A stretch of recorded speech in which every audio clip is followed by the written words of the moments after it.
Welcome, everyone.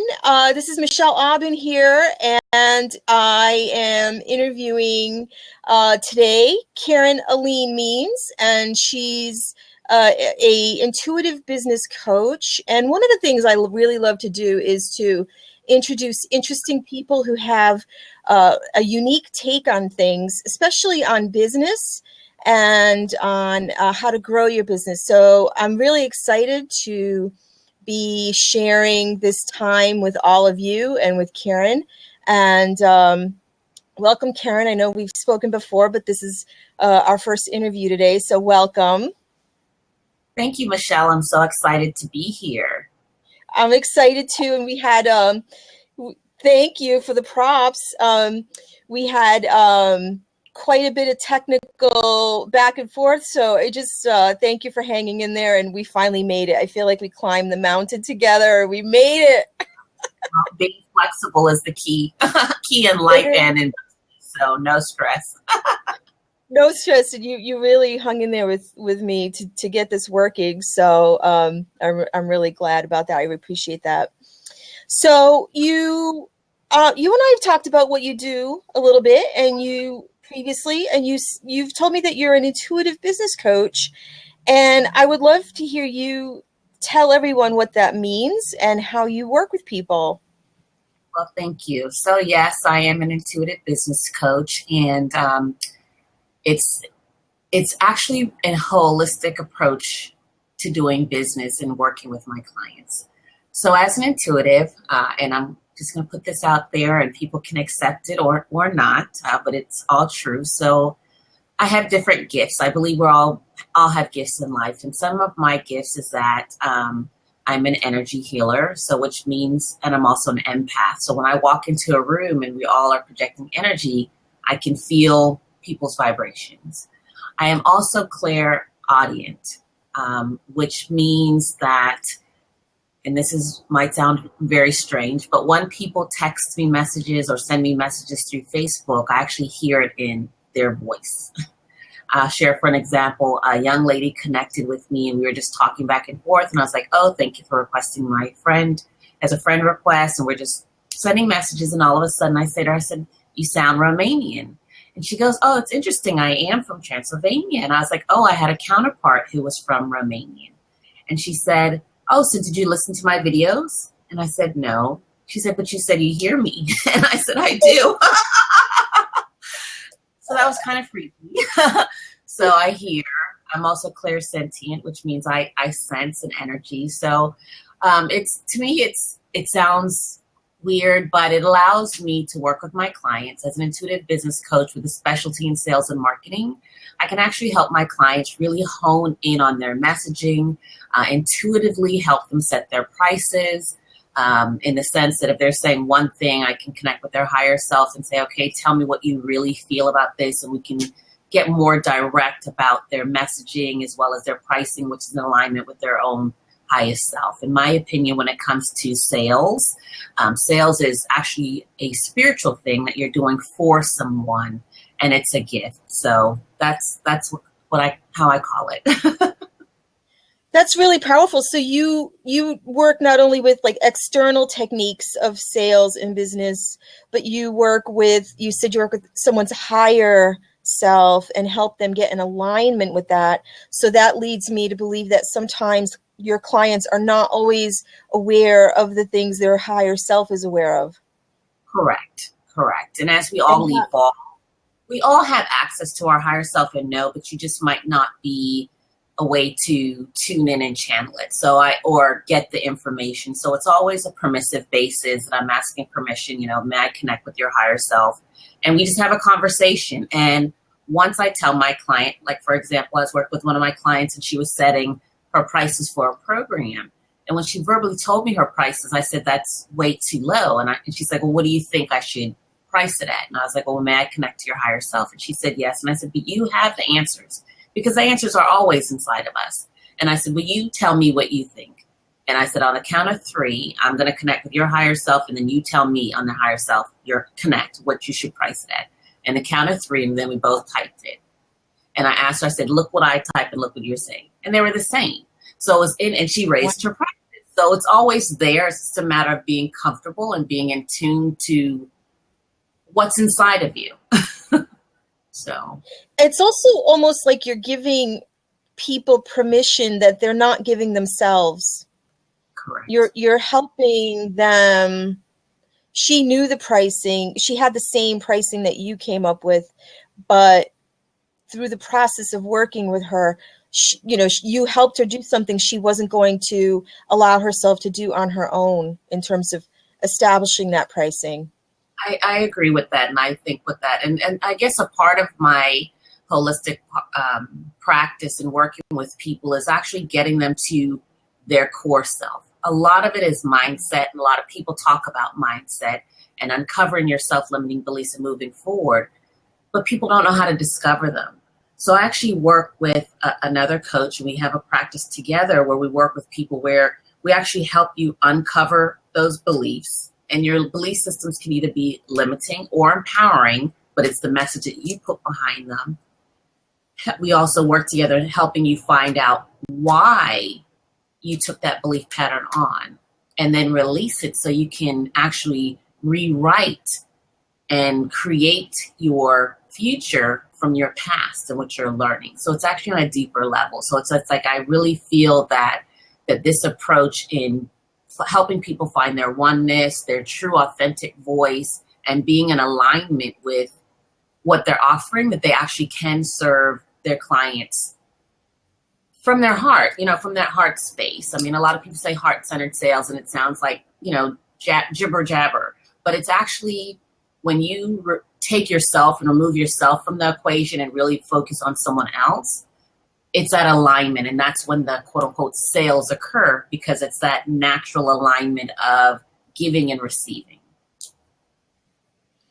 That's a lot of powerful pieces you touched on. And that sounds like, in a way, you're healing the business part. I mean, we don't really have a word for that. If you have a toothache, you go to the dentist. You might go to the chiropractor for a back issue. But if you're a spiritually connected business person, we don't have a word for this idea of where do I go to heal the underlying cause of the problem I'm having in my business. So, and welcome to the new folks just showing up. We're doing an interview today about intuitive business. And just to get back to that we don't have a word for that, but that's really what you're doing, is healing these core beliefs that get in the way, A, of being successful, and B, of getting to help the people that you are here to help. Exactly. And it's actually starting from the core, the person first, healing that. And that is what interacts in your business as well as in your relationship. It always starts here. But a lot of people think, okay, I can be successful in my personal relationships and then not successful in business, or vice versa. And it's truly one and the same skill set, that if you're coming from a place of, the wholesome place being your core, it's the same. But there is a lot of healing that needs to go on. And I think there's a lot of people who mask it for some reason or another. And it's the time is now to understand and embrace why we feel and do the things that we do, and rewrite that to make it better and to improve on it. I've heard it said that entrepreneurship is the best personal development program you'll ever come across. And, my own experience is definitely true, because there is no lying in your business. There is, if something isn't working, it will show up. And if you, let's say, have, I'll use my own experience with this, the whole thing that I got into with doing podcasts, interviewing healers, and now I'm interviewing business experts that are involved with healing. I had to overcome fears of being visible. Mm-hmm. And I don't know why they're there, but I've kind of spent my life, I guess, protecting myself. And so now my mission is to kind of be overcome that so I can bring people like you to a wider audience and the people that you serve, and this sort of like a higher mission, higher than my ego. So I have to get out of my own way. But I had help working through that. I needed healers to help me work through that. So it's just interesting. Every little thing in business will show that to us if we're hesitating on something or if That's something isn't working right. exactly. And it's a mirror. If you have, not Mm-hmm. you specifically, but if people are creating memes and posts and videos and they're putting it out there and they're like crickets and they're like, okay, I'm doing everything, but I'm almost invisible. I would say, okay, is there another place in your life that you're not communicating, or you're saying a message and it's not reaching in the way that it's intended? It's all in alignment and they all mirror. Or if something, if you're always keeping yourself in the victim role, in the sense that if something didn't work, it was because of something that happened outside of yourself. Where do you Right. keep repeating that? And definitely healing needs to take place. Otherwise, these are life's lessons that we have to keep relearning. So instead of running away from them, you need to discover why it's there, heal it, and then keep moving forward. It's really amazing. So, what kind of people do you work with and how do they find you? Because you clearly work with people that are open to this feedback that you give them, and they must be people that are drawn to having you connect with the higher parts of them and the energy stuff for stuff, right? Great word, but all of that. So who are these people? How do they get to you? Okay, well, I work with entrepreneurs. I would say 98% of my clients are women, just because for some reason you attract with what you are. So there are a lot of men who are in touch with their inner power, I'll call it that way, and are on a level of spiritual journey. But most of my clients are women. But they're either corporate executives or entrepreneurs who are on a spiritual journey. And they all seem to have similar characteristics this way. So my clients, age-wise, they're mid-30s plus. They have all achieved high levels of success in their professional life, but for some reason, they just can't get to the next level. They can't keep hitting the ceiling and they don't know why. They all have experienced some form of life-altering experience, meaning maybe a layoff on their job, or they didn't get a promotion, or it could be something health related, or losing a partner. They've had some type of life-altering experience that has really shaken them to the core. On the outside, looking at this person, people think that this person is so put together. They have the Midas touch, and it's the person that everyone emulates being. But that same person on the inside, they have self-limiting beliefs. They're filled with fear. They have self-doubt. They're lacking confidence, and they're almost feeling like a fraud because they're saying to themselves, if they only knew how I felt about myself, they wouldn't think this way about me. So those are the characteristics of the people that I work with. They come to me because I'm a business coach, not even more so the spiritual side, but because I'm a business coach with experience in sales and marketing. And they come to me because they say, oh, I hate to sell. I fear sales. I don't know how to connect with my clients, or my discovery calls, I'm not converting. However, I know that it's the inner game that needs work. So they might not necessarily come to me because of my intuitive skills, but they all have that same story underlining. And then once we connect, I start at, are you open to receiving energy healing? Because that's something that I can do at long distance. Are you open to, they have that curiosity, and then it turns into them going on their own spiritual journey of, I call it levels of empowerment, getting to that fourth level of being empowered. The fourth level. So what's the fourth level? Well, I believe there's 4 levels to become an empowered soul. So the first level is being a victim. And as I said, that's when you're everything happens, but outside of yourself. So you're in a victim role because it has nothing to do with you. It's everyone else's fault that something happened. The second level is I call the reclaiming of your power. So instead of blaming, you're no longer blaming. You're saying, okay, I am controlled. It's because of me that these things happen. I'm in control.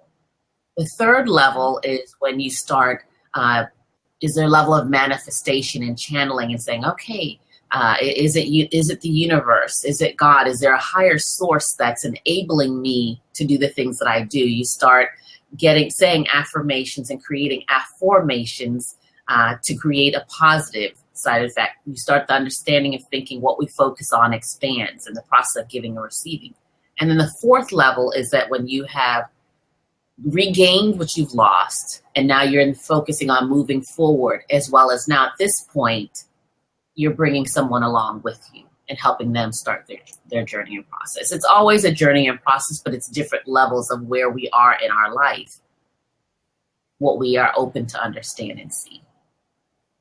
And are you able to work with people that are at each of the 4 levels, or do you mostly work with people that are in level 2 or level 3, that kind of thing?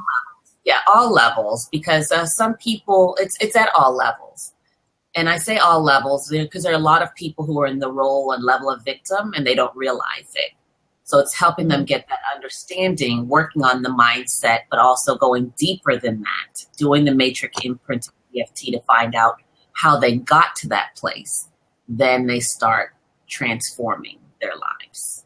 Did you just say matrix imprint with EFT? Yes. So okay. So some people, I want to untangle that, because I think I know what you're getting at, but some people might hear that or might just gloss right over that. So break that down a little. What is that? Okay, so most people are familiar with tapping, where you're tapping on the meridian points of, emotional points as far as where things are hidden in our body. So my counterpart, Sorsha, who I was talking about earlier, she does the matrix imprinting. So what it is, it's a deeper level of going back into the subconscious to the exact point of where this belief occurred. Tapping will help you reframe it, but we might not know where it came from. So it's our belief that all of our beliefs, good or bad, are formed by the age of 7 years old. And so the system that we uses and that we use together in our practice helps you go back to where was the exact point in time. Even if you don't remember, once you're working through the processes, you go back exactly to the point in time where it happened. Then once you uncover it, I'll give an example, for example. And I work with her also on different things. So we were tapping or working together the other night, and I had the belief system that I wasn't being heard. What I said wasn't having value. So I was like, all right, Sorsha, I need to get rid of this. Let's do our thing. So we're working together, and all of a sudden we're tapping and we're talking, and then all of a sudden it popped into my head. And she's like, okay, share with me. So I went back to when I was 6 years old in the first grade, Catholic school in the Bahamas. One of the nuns would not allow me to go to the restroom at the end of the day. So what happened? Oh. I ended up peeing on myself in class. The kids laughed. So I was able to go back to that point, talk to my child, Karen, hold her hand, talk to her, connect with her and say, you know what you have to say is important. It is, you do have value. You didn't do anything wrong.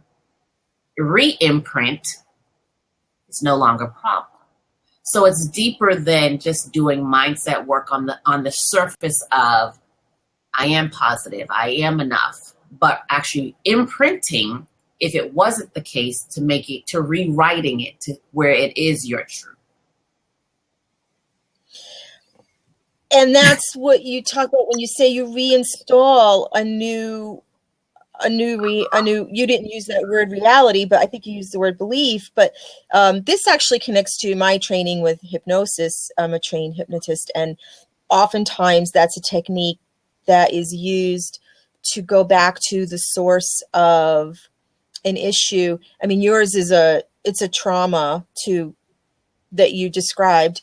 But oftentimes when we're young, we form interpretations of the world that are from the point of view of a young person, and we don't always have all the knowledge about other people's intention or other people's judgments of us. And sometimes when we go back, it doesn't necessarily even have to be something like your story. It could be that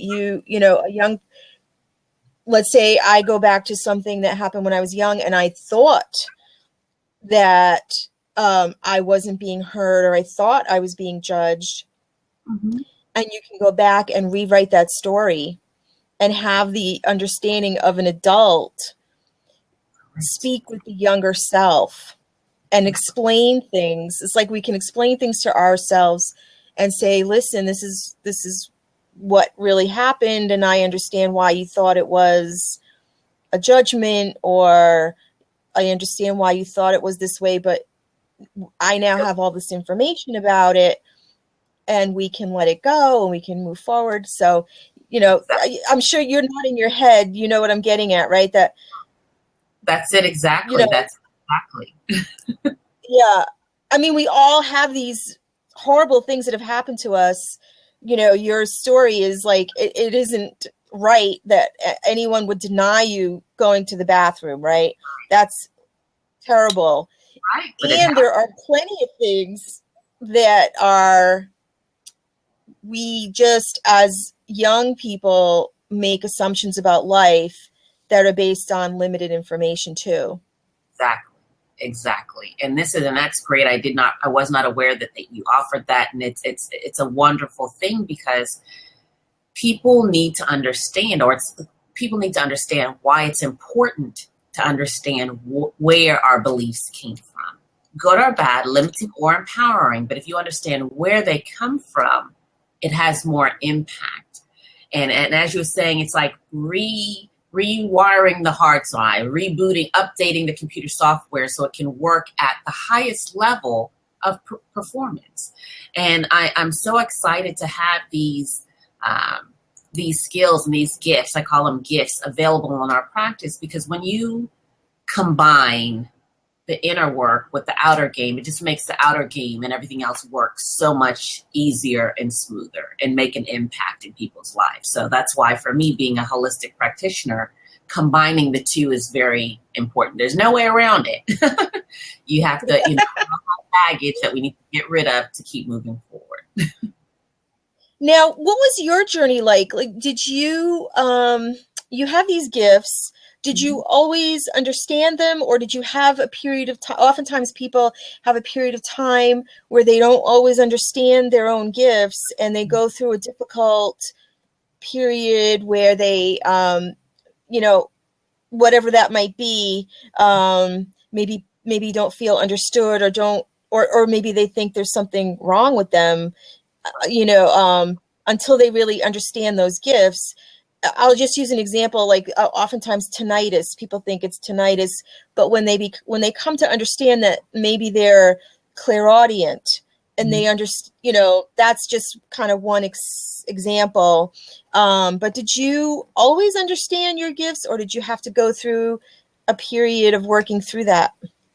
No, I believe also we all have gifts as children, but society makes us forget them. And I think we don't lose them, but they lay dormant until we're ready to re-embrace them. So as far as I can remember, I have always been an empath. I've always been a feeler. I've always been take on other people's emotional energies and not understanding that was what an empath did. So that has been with me since I was a child. As you see here, I wear a heart and this is a heart hanging from it. My sister tell me that I used to have a teddy bear with a heart, and his heart was in his pocket in a sleeve. And she used to tell me, oh, if the wind blows, you cry, you're just emotional. So instead of, as an adult, I had this made. I'm like, all right, I don't wear my heart on my sleeve anymore. Now my heart is from my heart. I'm still exposed. Right. So that was always with me. My other gifts, I did not start realizing what they were probably in the last 2 years. And it's kind of in the same way how I started on this type of coaching.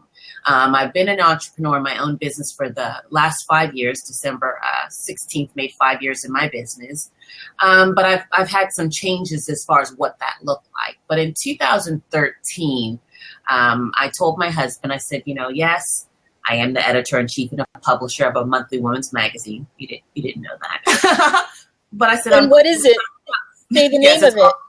It was called Her Life magazine. I stopped publishing this year. Life? Her Life, yes. So 2 years ago, I told him, I said, Sean, I said, there's something else I'm supposed to be doing. And he said, aren't you busy enough? And I said, yes, I am. But there was that noise, that chatter that would not go away. I said, I'm supposed to be doing something else. That led into, in the summer, for me to say, okay, Sean, it's called Emergent Soul.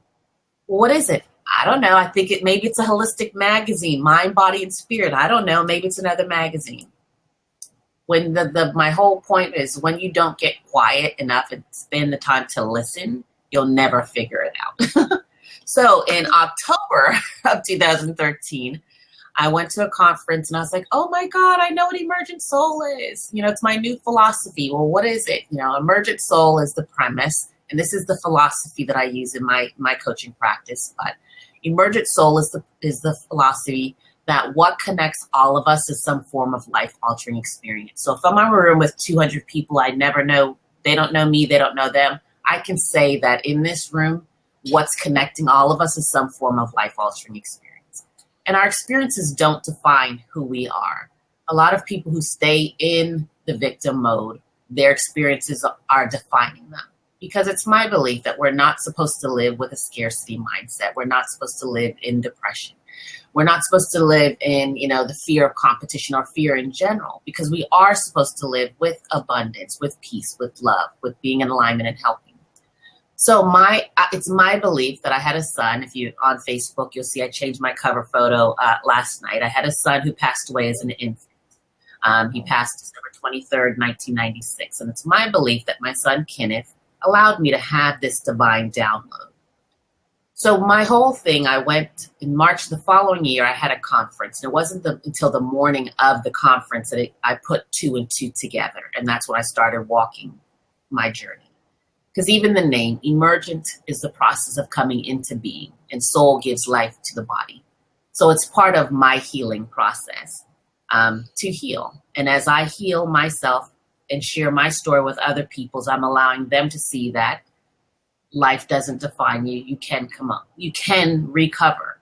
So when my son passed away at almost 2 months old, 1 month later, my ex-husband walked and left me raising with a 2-year-old son to raise. I remarried and have 2 more beautiful children. At the age of 39, I had breast cancer. So as you're looking, yes, these are fake.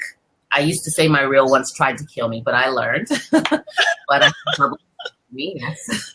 Humor is good. My husband at the age of 50 lost his job in corporate America. That was a $250,000 income overnight. 3 years later, I was in corporate America, but I'd started my business. I lost my job. So if I were a person of not trying to start on the spiritual advancement, I would be, oh my God, all these things keep happening to me. Why are they happening to me? But it's things that, we have lessons to learn from these things. So that was part of the process. So when I started coaching full time and working with my clients and saying, yes, you might have lost your job, but you can start over. You can recreate something else. It might not find your why. It's important to find your passion and your purpose for doing things. To create your own identity versus being Mrs. or Mr. and having that being your identity. And if it's taken away, you're left with nothing. But really finding out who you are and loving yourself is key and important. I've been in sales since, I think, growing up in the Bahamas, I used to sell candy on the side of the road. So sales for me is something easy and simple. But when a lot of people think of the traditional sales method of being, it's about me, it's for the money, I've got to get the most for the highest dollar, forcing, pressure, manipulate. To me, that's not sales. Sales is a spiritual thing that you do for someone else, not to someone else. Because if you think of this way, if you have a product or service that could save a life or to impact someone, and you don't offer it to them, you're actually doing them a disservice. So it's my belief, by taking my emergent soul philosophies of living in abundance, no fear, and being who you are to the core, and teaching people how to have enrolling conversations and doing for someone else, and healing the person at a core level so they can just be who they are. To me, it's just a beautiful thing. And that's what differentiates me from other sales and marketing coaches. And because I am intuitive and I started listening to my gifts and things coming, and I started being in tune with that, I can offer, this gifts to other people and help them become, because I think there's a lot of suffering and grief in the world, but the world is also a beautiful place. And once we can all share our gifts, it's just going to be wonderful. So You've said so much. So I'm going to hold on to the sales piece and come back to that, sales as a gift, because I think that's a really rich topic. But I also don't want to leave your whole story of your journey, because you talked about a lot of things that happened in your life that were challenges. And I just want to reflect that when you talked about the breast cancer, surviving that, and you were like, yes, these are fake. You did it with such, what's the word I have? You did it with, there was no shame.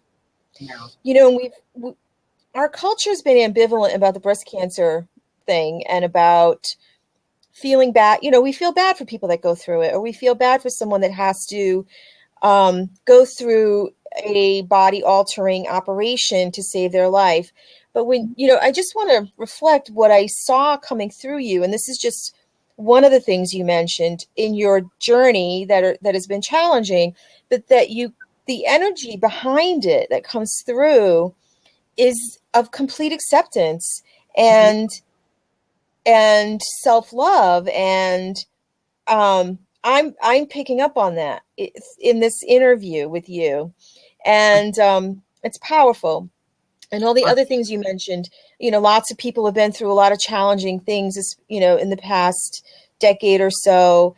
I mean, and we look at the world, all over the world, there's all kinds of challenging, real devastating things people are dealing with. And so you haven't escaped any of that. You haven't escaped. It's not like you're sitting here saying, I'm a business coach and I've been untouched. Like, you've been touched by challenge. Yes. But it hasn't derailed you. Correct. And I'm not I saying guess that's what I want to get at. Sorry? It takes a time in different levels, I mean, I'm not going to say that when I heard the word that I have cancer, that I didn't freak out. I was diagnosed on my birthday. So I celebrate 2 birthdays now, my birthday as well as another year of being breast cancer free. I'm not saying I should say I'm not trying to imply that when my husband lost his job, that it didn't impact my family, or when I lost, my corporate job. These things did impact us, but it took a level of saying, okay, am I going to allow it to wipe me out completely and I'm just going to give up? Or am I going to take those things that I learned and rewrite my story to make an impact and do something else? That's all I'm saying. It's that reframing. Yeah. If I had, go ahead. I don't want to cut you off. I even think, it's even more powerful when you talk about your son, because you found a way, or you've uncovered a truth for you, that there's meaning in what happened that has helped you. Like, your story about it is that he is helping you with this bigger vision. Correct. Exactly. And I don't want that to go by either, because I can't think of a more devastating thing to happen than losing a young child. And your way of telling this is it's very empowering, and you're not minimizing what happened, but you're framing it as something that has great spiritual meaning for you. Exactly. And I know he's always with me. He would be 19, would have been 19 in October. His energy, he's here. I mean, he's always in my heart, you know, and in with my children. And I know he's all around me. It's my belief that he's one of my little angels, my guides, guiding us through and directing. And from losing him and, you know, then losing my marriage right after, I mean, I still had a son that I had to raise. My oldest son is almost 21, but it took these things in that spiritual journey of I had to find out myself and find out who I am and embrace that. And those things that I have gone through allow me to, as I say, connect with other people to share with them.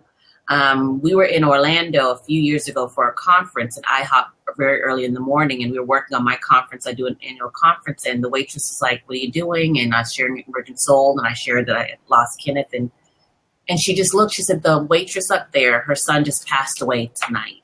Would you talk to her?" Yeah. And I went up to her. This is a stranger. I didn't know her, and I just held her hands, and I said, "I know what you've gone through. I've lost a child." And we just looked at each other in the eyes, because it's one thing to tell someone that you can just imagine what you feel, but to really tell someone I've walked in your shoes, that's a bond that's unbreakable. It's you create a bond immediately, and it's just like a connection. And I spoke with her, and I was like, "Why are you at work, number one?" You know, and she's like, "Well, my son lived in North Carolina. I couldn't get there." And I just talked to her. And I shared, you know, what I was doing, and I shared my work, and I was like, "Here's my card. If you need anyone to talk to, I know, just know."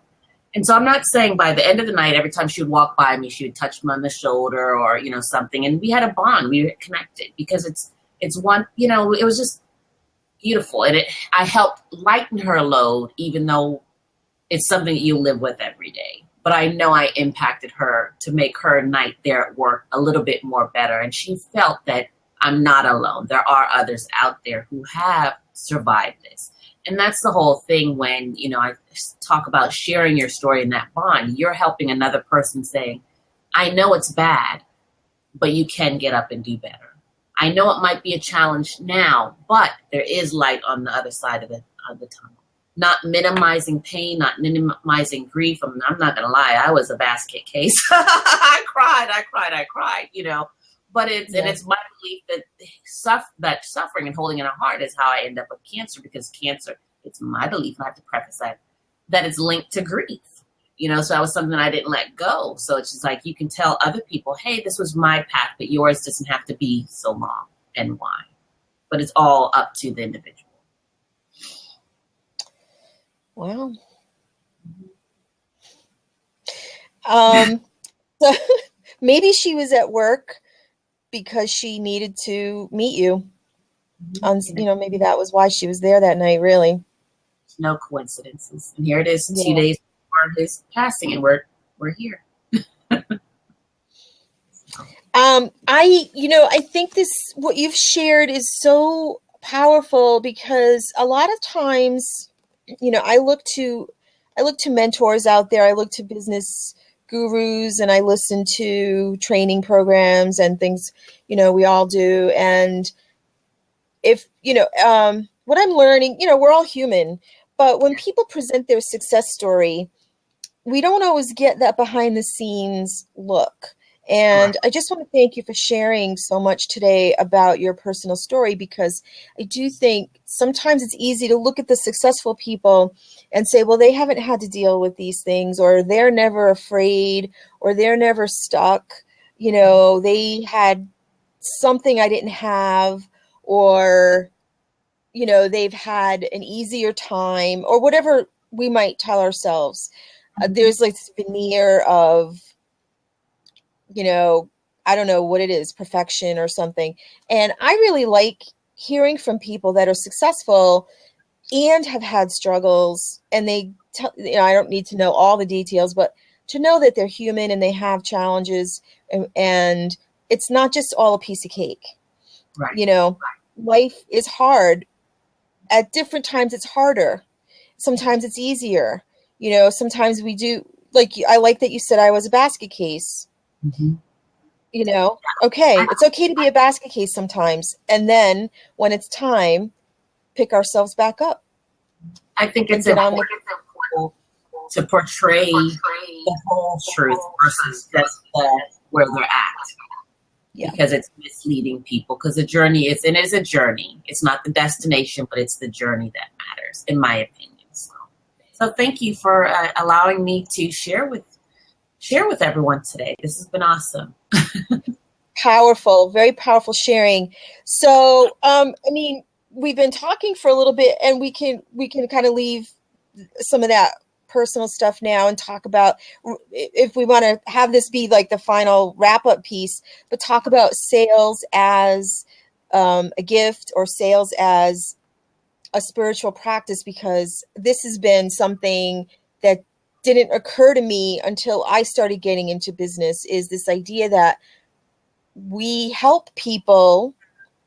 We're here to help people, and why do certain industries have a harder time with this? For example, healers, that I work with, or holistic professionals that I work with, sometimes have a hard time charging, above a certain amount, or they have certain ideas in their mind, and plumbers don't have that. Accountants don't have that. Lawyers don't have that problem. They just say, this is my fee.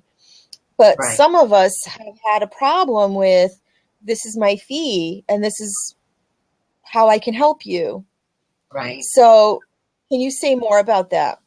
Yes. And it's very interesting. And yes, my healers, my intuitive, heart-centered coaches, they do have a hard time, or a more difficult time, when it comes to the sales.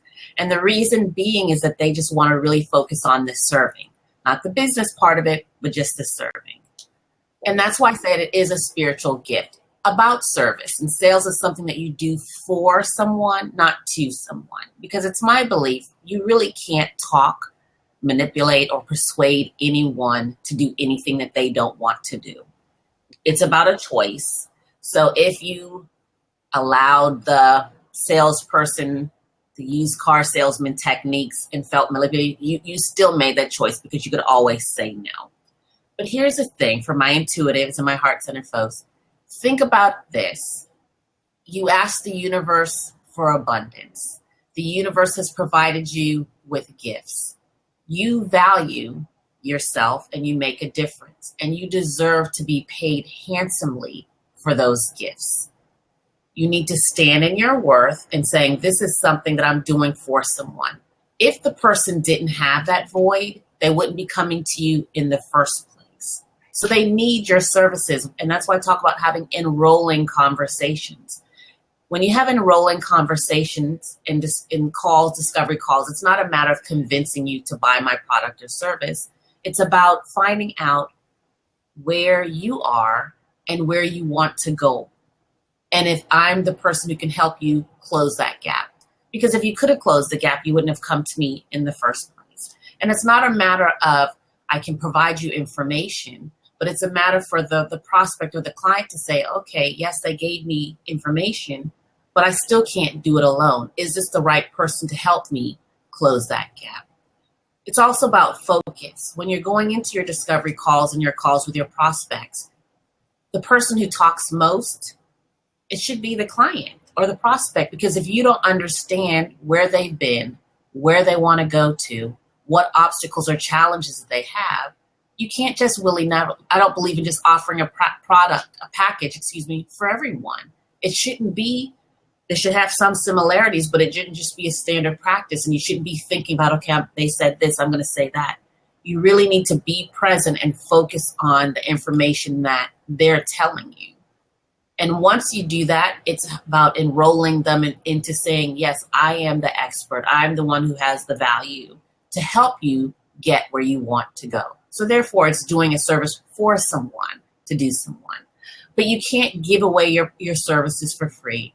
You shouldn't discount, you can have a special, but get yourself off of the clearance rack.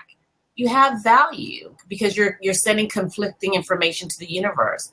I want to earn this, but then they're giving you an opportunity. Oh, but only pay this much. Stand in your worth. And if you need the support, let me help you. Another heart-centered salesperson to a healer, allow it to help you, because it's a system, and there's step by step where you can say it in your own words. And that's why I always go back to, let's find your voice. to say it from your core center, your offering for your client, so it feels right for you. But you deserve to be paid.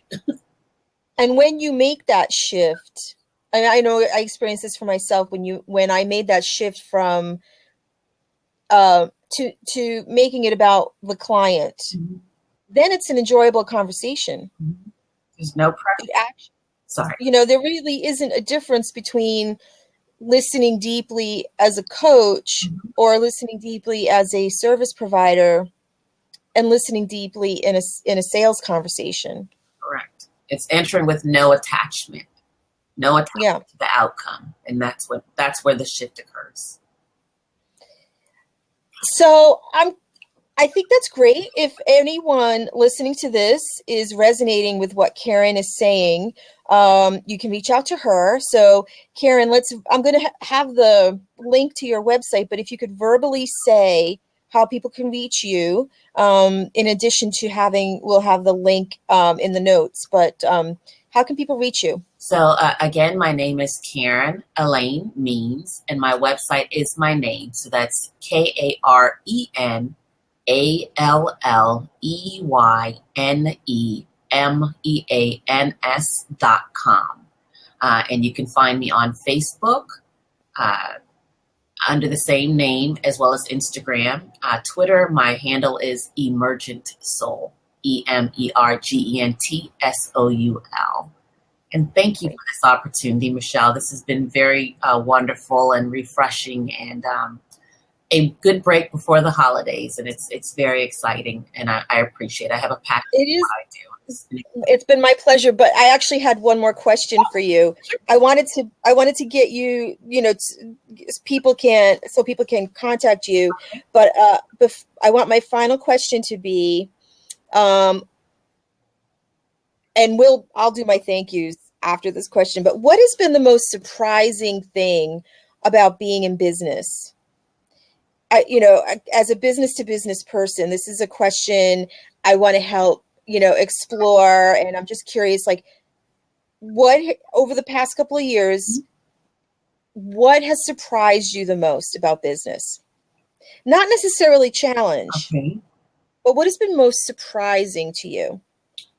I would, and it's funny we talked about this morning, but it's the role of how technology has played into, the coaching or all that realm. I came from an industry and a background where it was, one-to-one in person. I still have conferences, speak from the stage.